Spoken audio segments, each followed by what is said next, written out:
ලංකාවේ මුල්ම වසර 40,000ක මානව ඉතිහාසය ගැන අප දන්නා සෑම දෙයක්ම පාහේ හමුවන්නේ තෙත් කලාපයේ කඳුපාමුල පිහිටි ගුහා කිහිපයක් ඇසුරෙන්. ඒවා මහා මාලිගා නොවේයි. ඒවා පූජනීය විහාරස්ථාන හෝ ගල්වල කෙටු සෙල්ලිපිත් නොවේයි. ඒවා හුදෙක් ස්වභාවික ගුහා සහ ලෙන් පමණයි. නමුත් දකුණු සහ මධ්‍යම ලංකාවේ කඳු බෑවුම්වල පිහිටි මේ ගුහා තුල දසදහස් ගණනක් තිස්සේ මිනිසුන් ජීවත් වුණා, ආහාර පිසුවා, ආයුධ හැදුවා වගේම මළගියවුන් මිහිදන් කළා. වසර දහස් ගණනක් තිස්සේ සෙන්ටිමීටරයෙන් සෙන්ටිමීටරය පස්තට්ටුවල තැන්පත් වූ ඒ සාක්ෂි අද දකුණු ආසියාවේ වැදගත්ම ප්‍රාග්ඓතිහාසික ලේඛනාගාරය බවට පත් තිබෙනවා. අද කතාංගයෙන් අපි ඒ ලෙන් තුලට පියමන් කරමු.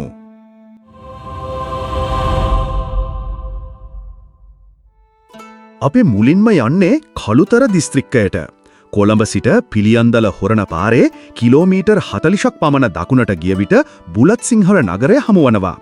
එතැන් සිට යටගම්පිටිය ගම්මානය දෙසට දිවෙන පටු මාර්ගයේ වැටී තිබෙන්නේ කුඹුරු යායවල් සහ කුඩා ජනාවාස මැදින්. ඉදිරියට යන විට පරිසරය රළු වෙමින් වනාන්තරය ඝනවන්නට පටන් ගන්නවා. දැන් ඔබ සිටින්නේ දකුණු ආසියාවේ ඉතිරිව ඇති පැරණිතම නිවර්තන වනාන්තරයක් වන සිංහරාජයේ උතුරු කෙළවරෙයි. එහි ඇති ගල් පඩිපෙළක් නැග ගිය විට දැවන්ත ගල් පර්වතයක් ඇතුළට වන්නට පිහිටි මහා විවරයක් ඔබට පෙනේවි. එය කෙතරම් විශාල දෙයක් බැලු බැල්මට එය ගුහාවක් කියා සිතන්නත් අමාරුයි. මෙහි කටපළල මීටර් 50ක් පමණ වන අතර උස මීටර් 15කට වඩා වැඩි. ගුහාව ඇතුළත මීටර් 90ක් පමණ ගැඹුරට විහිදෙනවා. ගණන් බලා ඇති අන්දමට මෙහි එකවර මිනිසුන් 3000කට පමණ රැකවරණය ලැබිය හැකියි. මෙය පාහියන්ගල හෙවත් ෆාහියන් ලෙනයි. පස්වන සියවසේදී ලංකාවට පැමිණි පාහියන් හිමියන් ශ්‍රීපාද වන්දනාවේ යන අතරතුර මෙහි නවාතැන්ගත් බවට ජනප්‍රවාදයක් පවතිනවා. එම නම ලැබුණේ ඒ නිසයි. අද මෙහි කුඩා විහාරස්ථානයක් පිහිටා තිබුණත් පාහියන්ගල ඉතිහාසයේ වැදගත්ම සාක්ෂි හමුවන්නේ පස්වන සියවසෙන් නොව එහි ගුහා පතුලේ ඇති පස්තට්ටු වලින්. 1968 වසරේදී ආචාර්ය සිරාන් දැරණියගල මහතා මෙහි මුල්ම කැණීම් ආරම්භ කළා. පසුව 1988 දී සහ 2009ත් 2012ත් අතර කාල සීමාවන් තුල ජාත්‍යන්තර පර්යේෂකයන්ගේද සහභාගීත්වයෙන් තවත් කැණීම් රැසක් සිදු වුණා. එහි ප්‍රතිපද ඇත්තෙන්ම විස්මයජනකයි. මේ කැණීම් වලින් හෙළිවුණේ මීට වසර 48000ක සිට 4000 දක්වා වූ දීර්ඝ කාලයක් තිස්සේ මිනිසුන් මෙහි ජීවත් වූ බවයි. වසර 44000ක්. ලංකාවේ මුළුමහත් ලිඛිත ඉතිහාසය වසර 2500ක් පමණ වන විට ඒ වගේ 18 ගුණයකටත් වඩා වැඩි කාලයක් මිනිසුන් මේ එකම ලෙන තම නිවහන කරගෙන තිබෙනවා. පාහියන්ගලින් හමු වූ සාක්ෂි කිහිපයක් දෙස බලමු. පළමුවෙන්න දකුණු ආසියාවෙන් හමු වූ පැරණිතම හෝමෝ සේපියන් මානව අස්තිශේෂයන්. ලංකාවේ පමණක් නොව මුළු ඉන්දියානු අර්ධද්වීපයෙන්ම හමු වූ පැරණිතම මානව ඇටසැකිලි කොටස් හමු වුණේ මේ ගුහාවෙන්. ඒ අතර කුඩා දරුවන් 3 දෙනෙකුගේ, තරුණයෙකුගේ සහ වැඩිහිටියන් 2 දෙනෙකුගේ අස්ති කොටස් තිබුණා. විශේෂත්වය වන්නේ මේවා ද්විතීයික භූමදාන ලෙස හඳුනා ගැනීමයි. එනම් මේ මිනිසුන් මෙහි මියගිය සැනින් වැළලු පිරිසක් නොවේයි. ඔවුන්ගේ දේහයන් පිළිබඳ යම් චාරිත්‍රයක් ඉටු කර පසුව ඉතා සැලකිලිමත් ලෙස මිහිදන් කළ පිරිසක්. දෙවැන්න දකුණු ආසියාවේ පැරණිතම ක්ෂුද්‍ර ශිලාමෙවලම්. ක්වාඩ්ස් වැනි පාෂාණ වලින් ඉතා සියුම් ලෙස අඹරන ලද මේ ආයුධ වසර 48000ක් පමණ පැරණි. මේ කුඩාගල් ආයුධ ලංකාවේ භාවිතා වන කාලයේ යුරෝපයේ මෙවැනි දියුණු මෙවලම් ගැන අසන්නටවත් ලැබී තිබුණේ නැහැ. යුරෝපය මෙවැනි තාක්ෂණයකට läගවන්නට තවත් වසර 35000ක් පමණ ගත වුණා. දෙවැන්න අප්‍රිකාවෙන් පිටත මෙතෙක් හමු වූ පැරණිතම දුනු ලීතල තාක්ෂණය. 2020 වසරේදී ජාත්‍යන්තර පර්යේෂකයන් පිරිසක් තහවුරු කළේ පාහියන්ගලින් හමු වූ සත්ව අස්ථි වලින් තැනූ උල් සහිත මෙවලම් මීට වසර 48000කට පෙර දඩයම් කිරීම සඳහා භාවිතා කළ දුනු ඊතල බවයි. එපමණක් නොව ඇඳුම් මැසීම සඳහා භාවිතා කළ හැකි අස්ථි මෙවලම්ද මෙහි තිබී හමු වුණා. හිම පවතින ශීත රටවල මිනිසුන් පමණක් ඇඳුම් ඇඳි බවට තිබූ මතය බිඳ දමමින් නිවර්තන වනාන්තරයක ජීවත් වූ අපේ ආදි මානවයා ඇඳුම් නිර්මාණය කළ බව මෙයින් ඔප්පු වුණා. මෙහි ජීවත් වූවන්ගේ ආහාර රටාව ගැන බැලීමේදී ඔවුන් මුල් කාලයේ වඳුරන් සහ ලේනුන් වැනි වේගයෙන් දුවන කුඩා සතුන් දඩයම් කර තිබෙනවා. කාලයත් සමග ඔවුන්ගේ ආයුධ දියුණු වන විට මුවන් සහ වල් ඌරන් වැනි විශාල සතුන් දඩයම් කිරීමට ඔවුන් පෙළඹී තිබෙනවා. එමෙන්ම මුහුදු බෙල්ලන්ගෙන් කළ ආභරණ සහ රතු ගුරුගල් මෙහි තිබී හමු වුණා.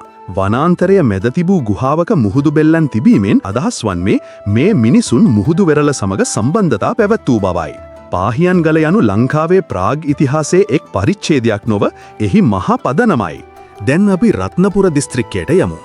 කුරුවිට නගරයේ සිට එරත්න දෙසට යන මාර්ගයේ ගොස් රබර් වතු සහ ඝන වනාන්තරය මැදින් වැටෙනු දුෂ්කර පාරක කිලෝමීටරයක් පමණ පයින් ගිය විට තවත් අපූර්ව ස්ථානයක් හමුවනවා. තෙතමනය සහිත කූඩැල්ලන්ගෙන් ගහන මේ මංග කෙළවර පිහිටා තිබෙන්නේ බටදොඹ ලෙනයි. බටදොඹ ලෙන පිහිටා තිබෙන්නේ දැවන්ත ගල් පර්වතයක් ඉදිරියට නෙරා ඒමෙන් සෑදුණු ආවරණයක් ලෙසයි.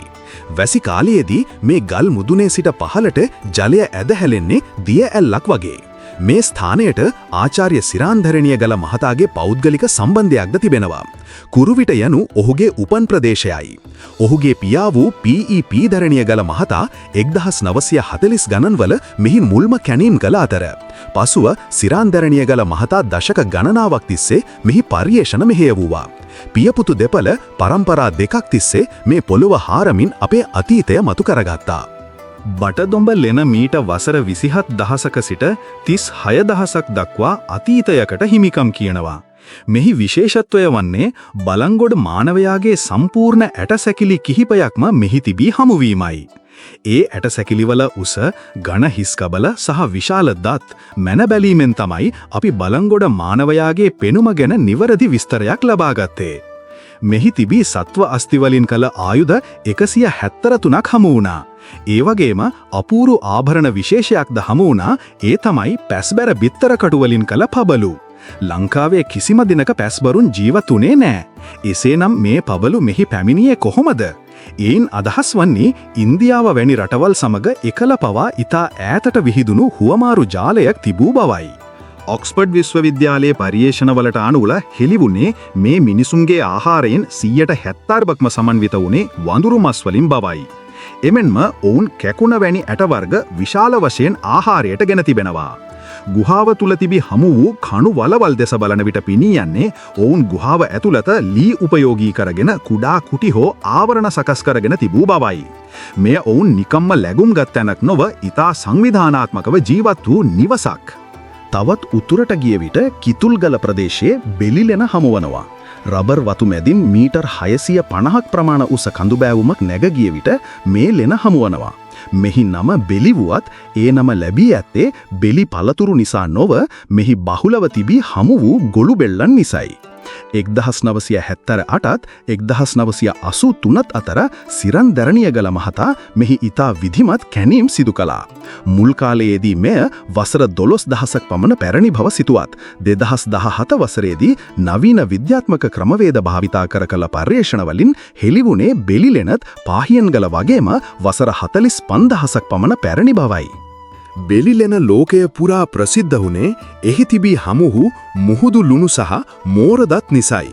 වෙරළේ සිට කිලෝමීටර් 40කට වඩා ඈතින් කඳුකරයේ පිහිටි මේ ගුහාවට මෝරදත් සහ ලුණු ආවේ කොහොමද? මෙය දියුණු ගනුදෙනු ක්‍රමයකට ඇති ප්‍රබල සාක්ෂියක්. මීට වසර 30000කට පෙර පවා මේ මිනිසුන් තනිතනිව හුදෙකලා වී සිටියේ නැහැ. ඔවුන් එකිනෙකා අතර ද්‍රව්‍ය හුවමාරු කරගත්තා. බෙලිලෙන තුල තවමත් ගවේෂණය නොකළ භූගත විල් සහිත අඳුරු කොටස් තිබෙනවා. එහි තවත් මොනවා සැඟවී ඇද්දයි අප තවමත් දන්නේ නැහැ. අවසාන වශයෙන් අත්තනගොඩ පිහිටි අලුලෙන ගැනත් සඳහන් කළ යුතුයි. එය මීට වසර 10500කට පෙර කාලයට අයත්. මෙය අයිස් යුගය අවසන් වී මුහුදු මට්ටම ඉහළ ගිය පසු ලංකාව ඉන්දියාවෙන් වෙන් වූ මුල් අවධියට සමීපයි. පාහියන් ගල තරම් පැරණි නුවත් ලංකාවේ ගුහාවාසය ඉතා දීර්ඝ කාලයක් අඛණ්ඩව පැවති බවට අලුලෙන සාක්ෂි දරනවා. දැන් මේ සියල්ල දෙස එකට බලන්න.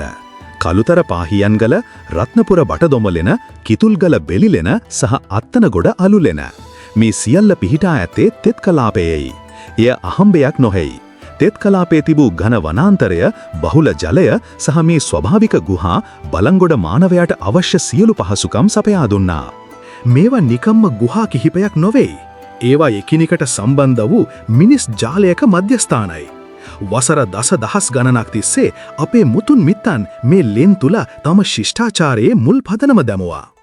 ගුහා කියන්නේ ඒ සඳහා ඇති සාක්ෂි පමණයි. නමුත් මේ මිනිසුන් ගල්වලින් ඇටකටුවලින් සහ බෙල්ලන්ගින් නිර්මාණය කළ ඒ අපූරු තාක්ෂණය කෙබුණුද. ඔවුන්ගේ දක්ෂතාවලින් අපට ඔවුන් ගැන කියන්නේ කුමක්ද. අපි මීළඟ කතාංගයෙන් ඒ ගැන විමසා බලමු. මීළඟ කතාංගයෙන් හමුවෙමු.